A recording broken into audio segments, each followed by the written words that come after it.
세상을 바라보는 시각은 천차만별이다. 보는 사람에 따라 달라지기 때문이다. 역학에서 미래 예측의 방법 중 하나가 상술이다.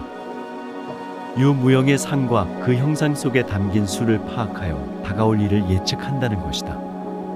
먼저 형상에 대한 설명은 부시맨이라는 영화 이야기로 해보자.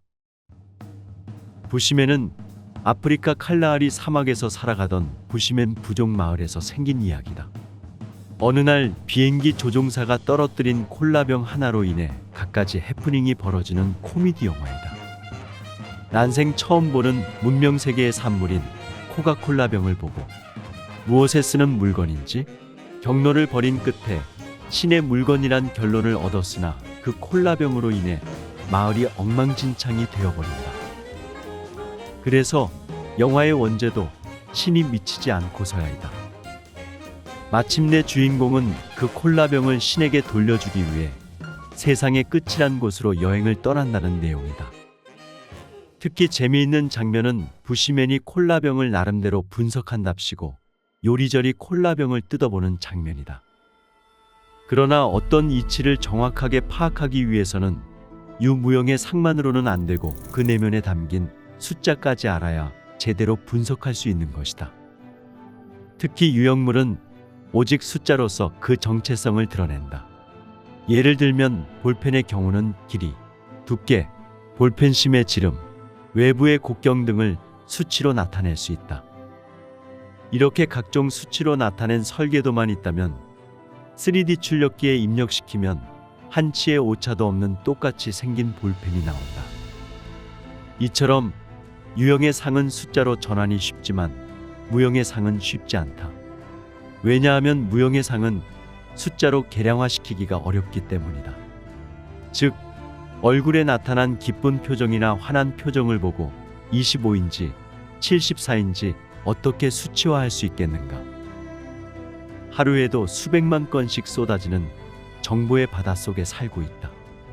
게다가 우리는 이전보다 높은 교육 수준과 문명의 혜택으로 옛사람들보다 더 똑똑해졌고 풍부한 지식들을 갖고 있다. 우리들이 접하는 정보들은 수치화된 데이터도 많지만 반면에 계량화할 수 없는 주관적인 데이터들도 많다.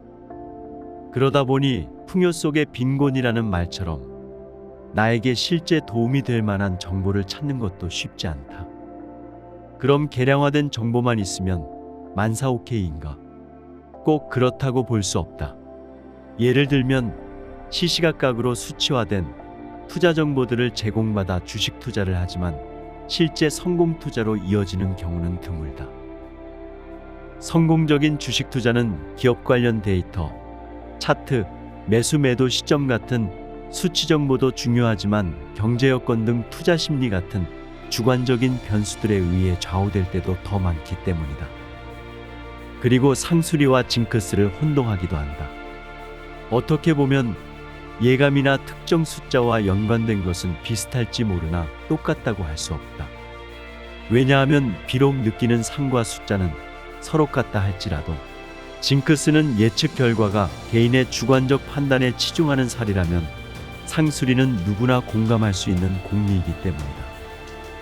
상수리의 지향점은 유교 철학에서 말하는 경물치지이다. 사서의 하나인 대학에 나오는 말로 사물이나 현상 속에 깃든 이치를 탐구하여 자신의 지식을 완전하게 이룬다는 뜻이다. 옛 성현들은 경서를 깊이 연구하는 것은 실용하기 위한 것이다 라고 설파한다. 상수리를 공부하는 목적도 마찬가지다. 다가오는 미래를 알아서 그에 대비를 하자는 것이다.